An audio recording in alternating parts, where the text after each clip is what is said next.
안녕하세요. 저는 이기철입니다. 제 어처구니 없는 이야기를 꼭 들어주세요.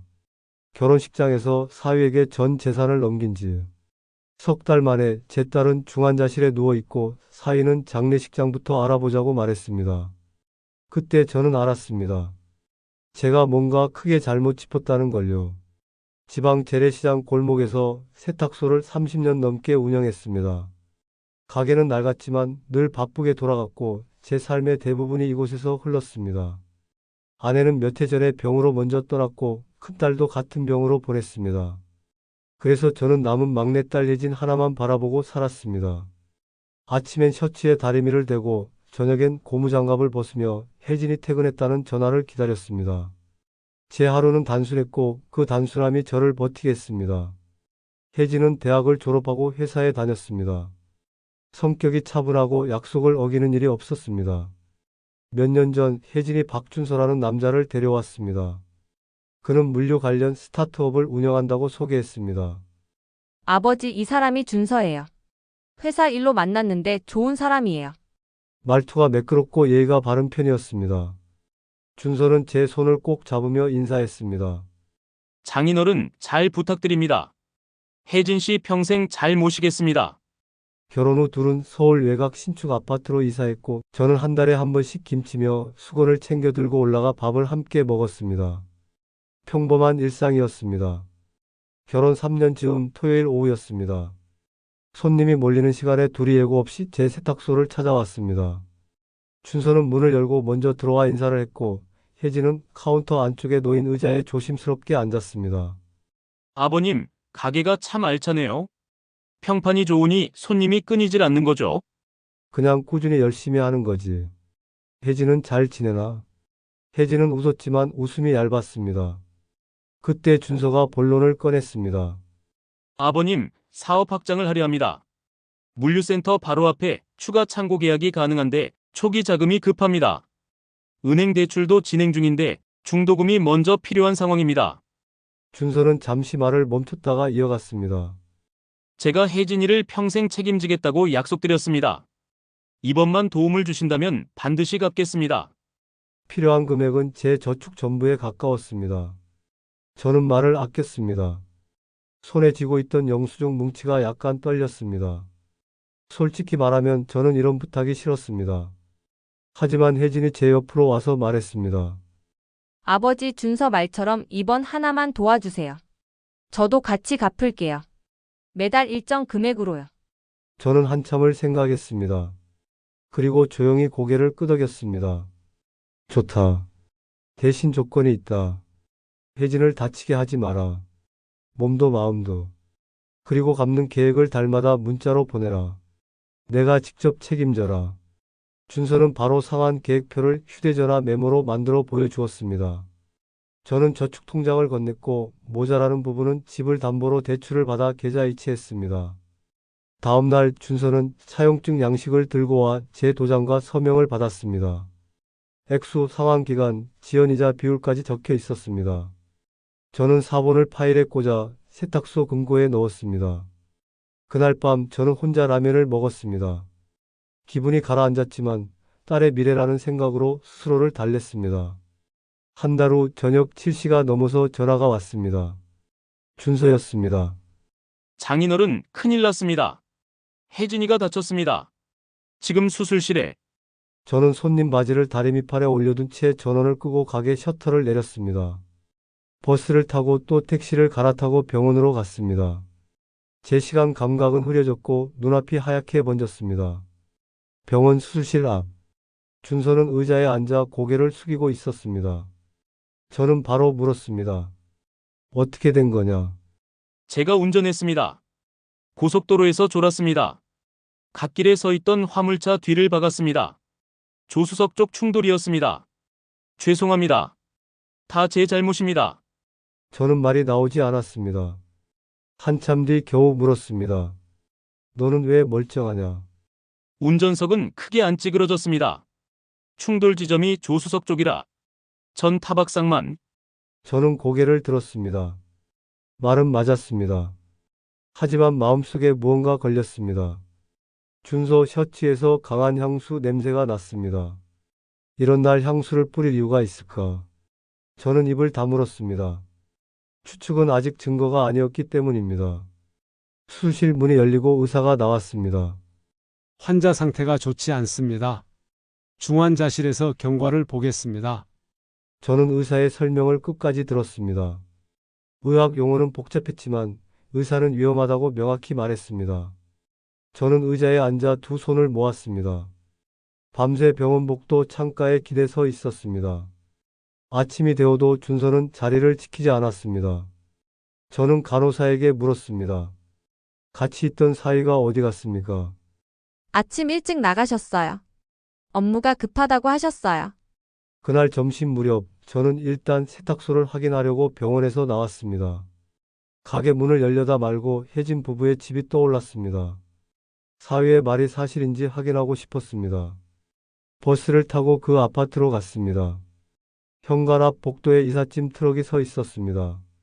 작업자 둘이 가전제품을 포장하고 있었습니다. 여기 세입자 이사합니까? 네, 오늘 퇴거하십니다. 오전부터 준비했습니다. 저는 바로 준서에게 전화를 걸었습니다. 지금 이사하는 거냐? 장인어른, 원래 일정이었습니다. 집주인이 바로 들어온다네요. 병원에만 있을 수가 없습니다. 죄송합니다. 진행해야 합니다. 혜진이는 중환자실이다. 네. 간호사들이 연락 줄 겁니다. 장인어른도 좀 쉬세요. 사우나라도 가셔서요. 저도 회사에서 처리할 일이 많습니다. 전화가 끊겼습니다. 저는 경비실에서 방명록을 확인했습니다. 오늘 오전 8시에 이사팀이 출입했고 작업이 빠르게 진행되고 있었습니다. 사고가 어제 밤이었다는 준서의 말과 오늘 아침 이사의 속도가 이상했습니다. 원래 일정이라면 이사 예고 문자나 관리사무소 공지가 있어야 합니다. 관리실에는 사전 공지가 없었습니다. 저는 더 묻지 않았습니다. 복도 끝 공용 분리수거장으로 걸어가 보았습니다. 거기엔 비누음료 박스들이 쌓여 있었고 그 중에 비타500이라고 적힌 작은 유리병 상자가 눈에 들어왔습니다. 상자는 막 버린 듯 깔끔했고 병 몇 개는 뚜껑이 닫힌 채 비어 있었습니다. 저는 손으로 상자의 날짜 표시를 확인했습니다. 전날 유통점 스티커가 붙어 있었습니다. 저는 상자를 찍어 휴대전화에 사진을 저장하고 빈 병 하나의 뚜껑 안쪽을 살폈습니다. 찐득한 흔적이 아주 약하게 남아 있었습니다. 저는 병을 만지지 않고 그대로 내려놨습니다. 이건 아직 추측일 뿐이었습니다. 추측을 사실처럼 말해서는 안 됩니다. 저녁이 되어 병원으로 돌아왔습니다. 준서는 양복 상의를 걸치고 나타났습니다. 표정은 침착했고 말투는 정리된 사과문처럼 들렸습니다. 장인어른, 정말 죄송합니다. 오늘 이사는 부득이했습니다. 제가 곁에 있다고 상태가 달라지는 건 아니라고 생각했습니다. 회사도 저 없으면 마비됩니다. 혜진이가 깨어나면 더 잘 보살피겠습니다. 저는 말을 아꼈습니다. 대신 확인 가능한 것들만 물었습니다. 사고 장소는 어디냐? 블랙박스 영상은 있나? 차가 많이 망가져서 확인이 어렵습니다. 견인해 두었습니다. 경찰 보고서는 받았나? 조사 중입니다. 졸음운전 단순 사고일 겁니다. 저는 대답 대신 명확한 부탁을 했습니다. 내일 의사 면담 같이 듣자. 그리고 보험 관련 서류는 모두 가져와라. 자동차 보험, 상해보험, 가게보험. 혜진 이름으로 된 건 전부. 준서는 잠깐 멈칫했지만 곧 고개를 끄덕였습니다. 네. 준비하겠습니다. 그날 밤 저는 세탁소 카운터 서랍을 열었습니다. 서랍에는 제가 주문 녹음용으로 쓰던 작은 녹음기가 있었습니다. 손바닥만 한 크기 카디건 안쪽에 클립으로 고정하면 보이지 않는 모델입니다. 저는 녹음기를 충전하고 날짜와 시간을 맞췄습니다. 저는 법을 어기고 싶지 않았습니다. 그러나 지금 저는 사실 확인이 필요했습니다. 누가 무엇을 말하는지, 어떤 모순이 있는지, 시간 순서가 맞는지, 상식에 맞는지. 저는 정확한 기록이 필요했습니다.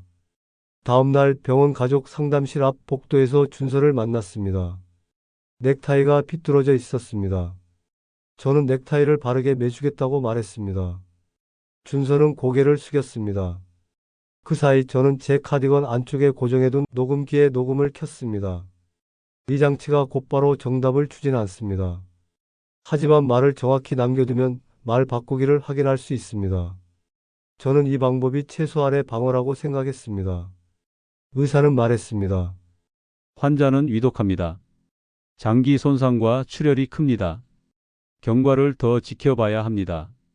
상담이 끝난 뒤 복도에서 준서가 말했습니다. 장인어른, 장례식장 예약부터 알아봐야 하는 거 아닙니까?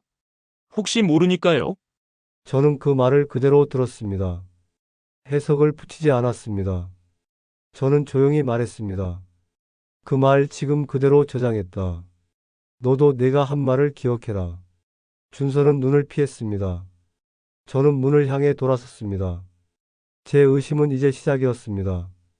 의심은 감정이 아니라 사실을 확인하려는 행동입니다. 저는 사실만 모으기로 했습니다. 시간, 장소, 말, 물건. 그리고 그날 제가 본 피타500 상자의 사진을 한 번 더 확인했습니다. 어제 날짜, 스티커, 버려진 위치, 닫힌 뚜껑. 그 세 가지를 머릿속에 정확히 넣었습니다. 그날 밤 저는 세탁소 금고에서 차용증 사본을 꺼내 또 확인했습니다. 상황 계획표에 첫 송금일은 이미 지나 있었습니다. 입금 내역은 없었습니다. 문서를 다시 파일에 넣고 금고를 닫았습니다. 저는 결심했습니다. 허술한 부분을 하나씩 짚겠습니다. 말과 행동이 맞는지, 날짜가 맞는지, 돈이 어떻게 움직였는지. 그리고 필요하면 경찰에 정식 신고를 하겠습니다. 저는 감정으로 움직이지 않겠습니다. 저는 사실로 움직이겠습니다. 다음 날 아침 저는 세탁소 문을 열며 증거의 목록을 수첩에 적었습니다. 사고 지점과 블랙박스 영상 유무, 경찰 보고서 발급 시점, 이사 일정 사전 공지 여부, 집 분리수거장에서 본 피타500 상자 사진, 보험증권 목록과 가입 시점, 상환 계획표와 실제 입금 내역, 목록을 접어 지갑에 넣었습니다. 확정된 사실만 쌓겠습니다. 그리고 오늘 밤에 다시 병원으로 가서 같은 질문을 같은 순서로 물을 겁니다. 같은 질문에 다른 대답이 나오면 그것이 바로 모순입니다. 모순은 결국 진실로 가는 길을 보여줍니다. 그리고 제 딸을 반드시 일으켜 세우겠습니다. 그런데 그날 저녁 병원에서 돌아오는 길에 제 휴대전화로 낯선 번호의 전화가 걸려왔습니다. 여자 목소리였습니다. 혹시 박준서 아내분 아버지신가요? 저는 멈춰 섰습니다. 목소리가 묘하게 익숙했습니다. 준서와 통화할 때 뒤에서 들렸던 그 가벼운 웃음소리 같았습니다. 그렇습니다. 누구십니까? 저는 준서 씨 회사에서 같이 일했던 사람입니다. 할 말이 있어서요? 그 목소리는 떨리고 있었습니다. 하지만 떨림 속에 뭔가 다른 감정이 섞여 있었습니다. 걱정이라기보다는 후회에 가까운. 준서 씨가 아버님께 말씀 안 드렸을 거예요? 제가 직접 뵙고 싶은데 괜찮으실까요? 저는 대답하지 않았습니다. 그 침묵 속에서 여자는 한 번 더 말했습니다. 제발요? 혜진 씨를 위해서라도요? 그녀는 제 딸 이름을 너무 자연스럽게 불렀습니다. 그날 밤 저는 그 여자와의 통화 이후 잠을 이룰 수 없었습니다. 준서 씨 회사에서 같이 일했던 사람이라는 그 말이 계속 머릿속을 맴돌았습니다. 왜 하필 지금 전화를 한 걸까? 무슨 말을 하려는 걸까? 다음 날 아침 병원 복도에서 다시 마주친 준서는 여전히 정제된 표정이었습니다. 저는 그 표정을 보며 마음을 다잡았습니다. 분노는 증거를 가린다. 그 생각만 되뇌었습니다. 그날 오후 경찰서에 들러 사고 보고서 사본을 요청했습니다. 저는 담당 형사에게 물었습니다. 브레이크 자국이 없는데 이게 정상입니까? 형사는 피곤한 얼굴로 대답했습니다. 급졸음이면 그렇습니다. 증거가 없으니 단순 사고로 봅니다. 그 말에 저는 아무 대꾸도 하지 않았습니다. 하지만 제 머릿속에서는 점점 선명한 그림이 그려지고 있었습니다. 멈추지 않은 차, 정면이 아닌 조수석 충돌, 향수 냄새, 갑작스러운 이사. 저녁이 되어 병원으로 돌아갔을 때 혜진은 여전히 의식이 없었습니다. 기계음만 일정하게 울렸습니다.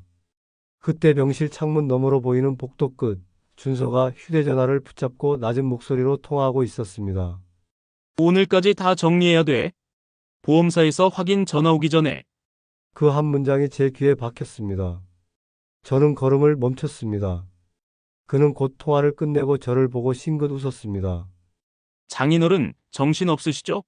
너무 걱정하지 마세요. 잘 이겨낼 겁니다. 저는 그 미소가 두렵게 느껴졌습니다. 그날 밤 세탁소 문을 닫고 집으로 돌아와 노트 한 권을 폈습니다. 제 손으로 본 사실만 기록하기 시작했습니다. 날짜, 시간, 행동, 대화 내용. 모든 걸 사실 단위로 정리했습니다.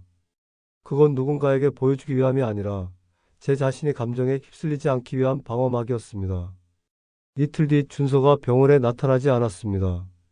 전화도 받지 않았습니다. 대신 보험회사 직원이라는 사람에게서 연락이 왔습니다. 피해자 보호자분 맞으시죠? 보험금 청구 관련 서류에 사인이 필요한데 남편분이 위임장 처리를 요청하셨습니다. 그 말을 듣는 순간 저는 손에 들고 있던 펜을 놓쳤습니다. 지금 말씀하신 남편이란 사람이 제 사위 박준서 맞습니까? 네, 맞습니다. 어제 직접 내방하셨습니다. 저는 그 자리에서 목소리가 떨렸습니다. 그 사람은 제 딸의 사고 가해자입니다. 직원은 놀란 듯 말했습니다. 아, 그렇습니까? 전 남편분이 대리인이라 생각했습니다. 그날 밤 저는 병원 간호사실로 갔습니다. 혹시 박준서 씨가 오늘 다녀갔나요? 아니요. 연락도 없었어요. 이상했습니다. 보험사에는 갔는데 자신의 아내가 누워있는 병원엔 오지 않은 겁니다. 저는 결심했습니다. 이제 직접 움직일 때라고. 다음날 새벽 저는 버스를 타고 서울로 올라갔습니다. 준서의 주소지는 이미 알고 있었습니다. 혜진이 결혼할 때 적었던 혼인신고 서류에 적혀 있었거든요. 아파트 단지 앞 공영주차장에 차를 세우고 녹음기를 켠 채로 차 안에서 기다렸습니다. 그때가 오전 7시였습니다. 하루가 지날수록 긴장이 몸을 죄었지만 저는 움직이지 않았습니다. 관찰은 서두르면 실패한다. 그건 세탁소 일을 하며 배운 교훈이었습니다. 다림질도 한 박자 늦게 눌러야 주름이 깔끔하게 펴지듯 말입니다. 오후쯤 준서가 차를 몰고 들어왔습니다. 그는 운전석에서 내리자마자 휴대폰 통화를 시작했습니다. 녹음기에 그의 목소리가 그대로 들어왔습니다. 응, 내일이면 끝나. 장인도 뭐 증거 없잖아. 병원에 녹음장치 같은 거 없을 테니까 걱정 마. 잠시 침묵이 흘렀고 이어 들려온 여자의 목소리가 녹음기에 잡혔습니다. 그 약 확실한 거 맞지? 그리고 여자가 대답했습니다. 그럼 비타 500병에 섞은 거라 티도 안 났어. 난 준비 다 끝났으니까 돈 들어오면 바로 하와이 표 끊자. 제 손이 떨렸습니다. 비타 500이라는 단어가 귀를 찔렀습니다. 분리수거장에서 봤던 상자, 뚜껑 안쪽에 끈적한 자국, 그 모든 게 하나로 이어졌습니다. 저는 그 자리에서 경찰에 전화하려다 멈췄습니다. 지금 신고하면 불법 녹취로 묶인다. 증거는 있지만 법적 효력은 없는 상태. 저는 침착하게 생각했습니다. 지금은 감정보다 절차다. 그날 밤 저는 가까운 여인 숙방을 잡고 녹음 파일을 3번 들었습니다. 확실히 남녀의 대화였고 약, 보험, 돈, 해외 출국 모두 명확히 언급되어 있었습니다. 그건 우연이나 상상으로는 설명되지 않는 대화였습니다. 다음 날 아침 저는 관할 경찰서로 찾아가 담당 형사에게 말했습니다. 이건 우연이 아닙니다. 제 딸을 해치려 한 계획입니다. 형사는 테이블에 녹음기를 올려둔 제 손을 잠시 보고 말했습니다. 이걸 어떻게 얻으셨죠? 그 사람의 말과 행동을 기록하기 위해서였습니다. 형사는 고개를 저었습니다. 그건 불법 녹취에 해당됩니다. 상대 동의 없이 채취한 음성은 법정 증거로 사용할 수 없습니다. 그럼 딸이 죽으면 그게 그냥 사고입니까? 죄송하지만 절차가 그렇습니다. 형사는 한숨을 쉬며 말을 덧붙였습니다. 법적으로 증거 효력이 없다고 해도 참고 자료로는 사용할 수 있습니다. 저희도 확인해 보겠습니다. 그렇게 며칠이 흘렀습니다. 하지만 별다른 소식은 없었습니다. 준서와 여자는 오히려 더 당당해졌습니다. 저는 다시 병원으로 돌아왔습니다. 혜진은 여전히 같은 자세로 누워 있었습니다. 저는 딸의 손을 잡고 속삭였습니다. 혜진아, 아빠가 지금 증거를 모으고 있어. 너만 눈을 뜨면 다 끝난다. 그때 병실 문이 열리며 간호사가 들어왔습니다. 보호자분 밖에서 찾으시는 분이 있는데요. 여자분이신데 급하다고 하십니다. 저는 복도로 나갔습니다. 복도 끝에 한 여자가 서 있었습니다. 머리를 묶고 편한 옷차림이었습니다. 제가 다가가자 그녀는 고개를 숙이며 말했습니다. 저 전화드렸던 사람입니다. 준서 씨 회사에서 같이 일했던. 그녀의 목소리는 떨리고 있었습니다. 저는 침착하게 물었습니다. 무슨 일로 오셨습니까? 저는 보험 설계사로 일하고 있습니다. 준서 씨가 혜진 씨 명의로 보험을 여러 건 가입할 때 제가 담당했어요. 그 말에 저는 숨이 막혔습니다. 왜 지금 그 말을 하십니까? 처음엔 몰랐어요. 그냥 부부가 미래를 대비하는 거라고 생각했어요. 그런데 사고 나고 나서 준서 씨가 저한테 전화를 했어요. 보험금 청구 빨리 처리하라고. 그녀는 가방에서 서류 뭉치를 꺼냈습니다. 이게 보험 가입 내역이에요. 총 6건. 모두 3년 전에 가입됐고 수익자는 전부 준서 씨로 되어 있어요. 그리고 이건 준서 씨가 제게 보낸 문자 내역입니다. 저는 서류를 받아들었습니다. 문자 내역에는 이렇게 적혀 있었습니다. 보험금 나오면 반반이야. 약속했잖아. 저는 그녀를 똑바로 바라봤습니다. 당신도 공범입니까? 그녀는 고개를 흔들었습니다. 아니에요. 저는 그냥 준서 씨가 사업 자금 때문에 급하다고 해서 보험 가입만 도와줬어요. 그런데 사고가 나고 나서야 이게 계획된 거였다는 걸 알았어요. 그래서 지금 양심 고백하러 오셨습니까? 네. 죄송합니다. 저도 무섭지만 혜진 씨가 너무 불쌍해서. 저는 서류를 다시 펼쳐보았습니다. 모든 보험 가입일이 동일했고 금액도 비정상적으로 높았습니다. 이건 명백한 증거였습니다. 이 서류 경찰에 제출하겠습니다. 네. 그렇게 하세요. 제가 증인으로 나설게요. 그날 밤 저는 다시 경찰서를 찾았습니다. 형사에게 보험 서류와 문자 내역을 건넸습니다. 이건 보험 설계사가 직접 가져온 겁니다. 준서가 계획적으로 보험금을 노렸다는 증거입니다. 형사는 서류를 꼼꼼히 확인했습니다. 이 정도면 충분합니다. 내일 바로 영장 신청하겠습니다. 얼마나 걸립니까? 이틀 안에 발부될 겁니다. 그때까지 준서 씨 동선을 확인해 두겠습니다. 저는 고개를 끄덕였습니다. 이제 거의 다 왔습니다. 다음날 저녁 저는 다시 서울로 향했습니다. 준서의 집 앞 골목 모퉁이에 주차하고 그곳에서 이틀을 기다렸습니다. 첫날엔 아무 일 없었습니다. 둘째 날 오전 현관문이 열렸습니다. 준서가 나오려다 누군가를 안으로 들였습니다. 그 여자는 멀리서도 보였습니다. 머리를 묶은 채 가벼운 패딩을 걸치고 있었습니다. 병원에서 통화로 들었던 그 여자 목소리. 제 심장이 뛰기 시작했습니다. 저는 휴대전화 카메라를 켜고 둘이 현관 안으로 들어가는 모습을 찍었습니다. 그리고 경찰서 담당 형사에게 문자를 보냈습니다. 사위 박준서 다른 여성과 동거 중. 보험금 청구 완료 상태. 조속히 확인 바랍니다. 전송을 마치고 나서도 저는 움직이지 않았습니다. 이제 남은 건 하나였습니다.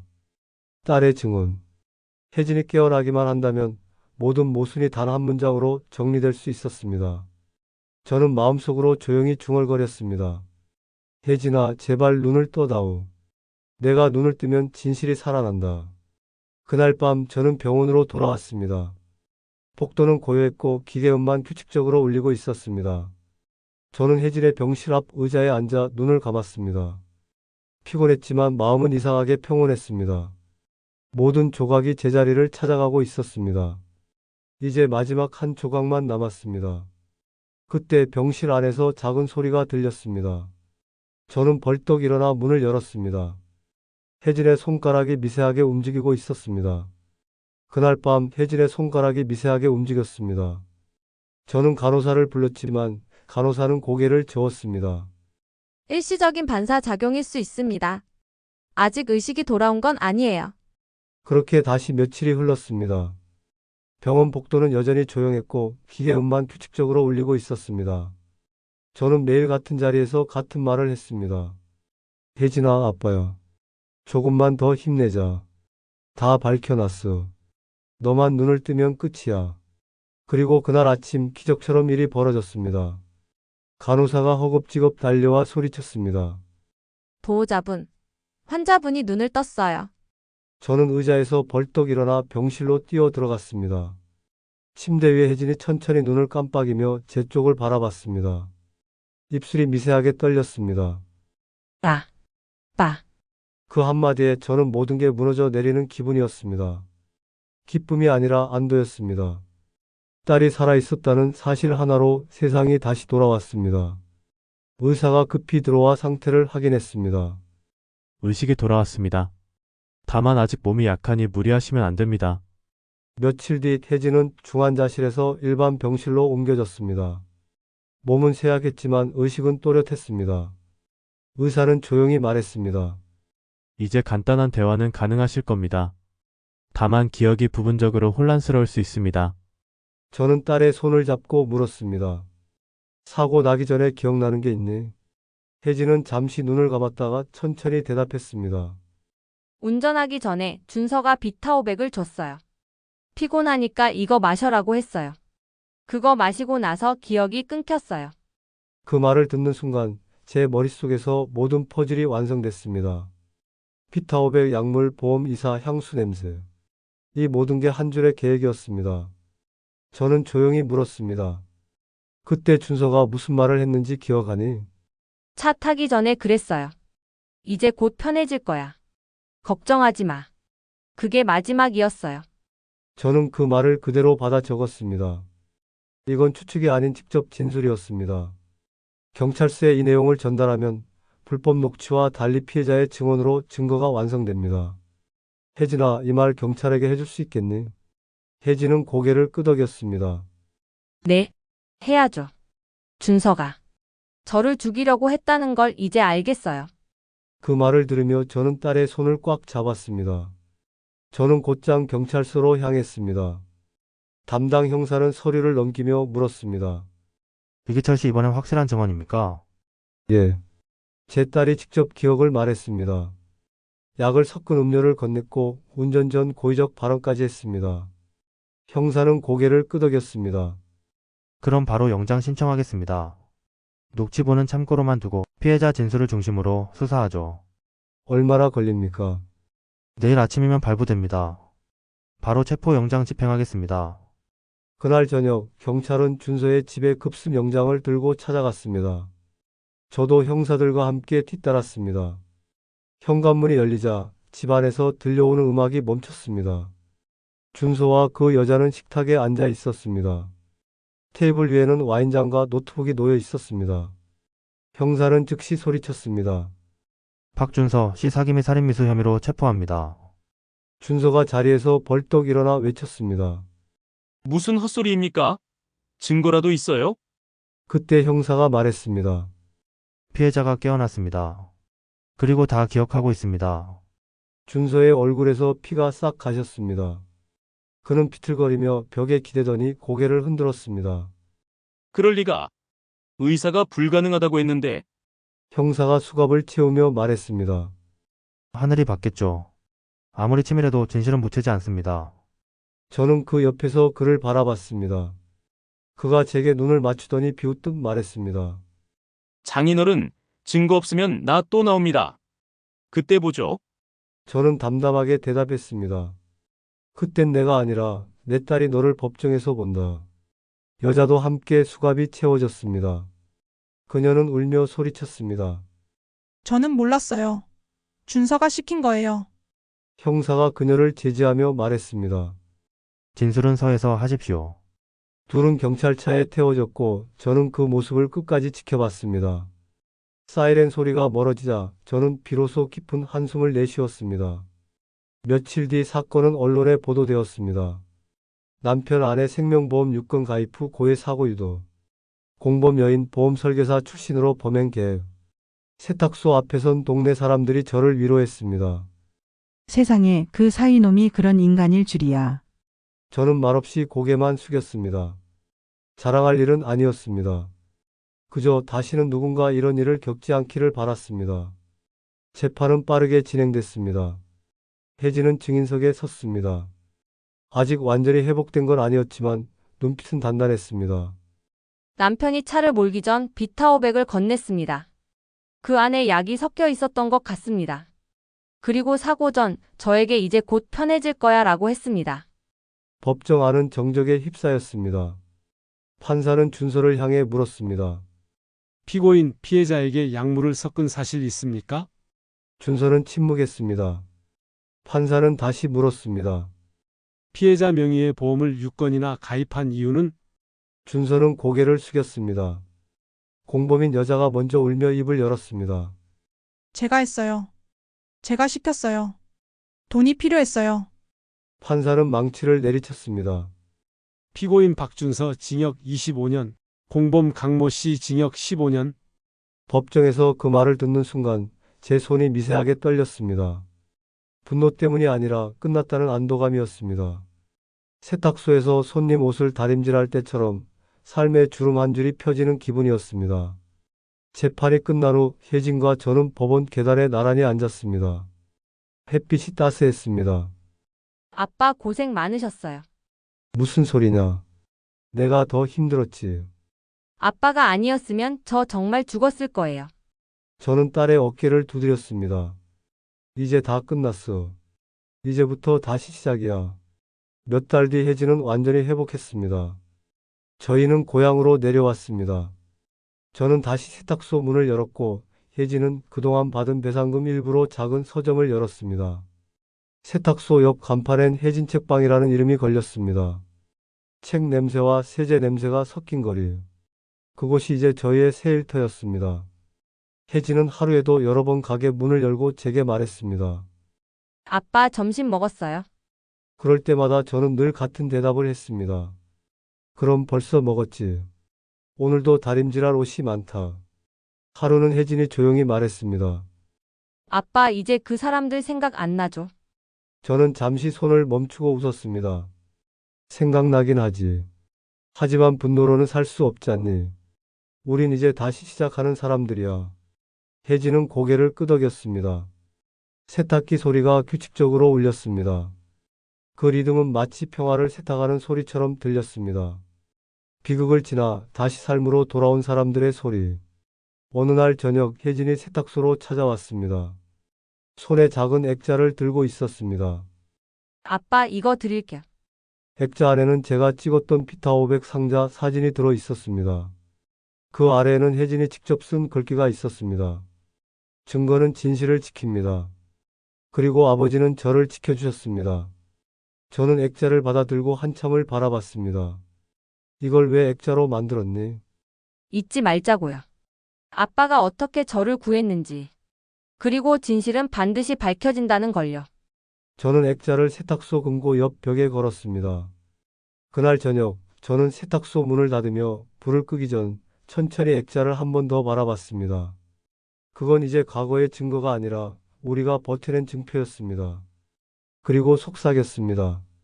이제 다 끝났다. 잘했다, 혜진아. 밤 공기가 차가웠지만 제 마음은 따뜻했습니다. 저는 세탁소 셔터를 내리고 집으로 향했습니다. 내일도 다림질할 옷이 기다리고 있을 것입니다. 손님들의 옷에서 주름을 펴듯 저는 제 인생의 주름도 하나씩 펼쳐나갈 것입니다. 그게 제가 살아가는 방법입니다. 제 이름은 이기철입니다. 저는 세탁소 주인입니다. 그리고 이제 저는 다시 평범한 아버지로 돌아왔습니다.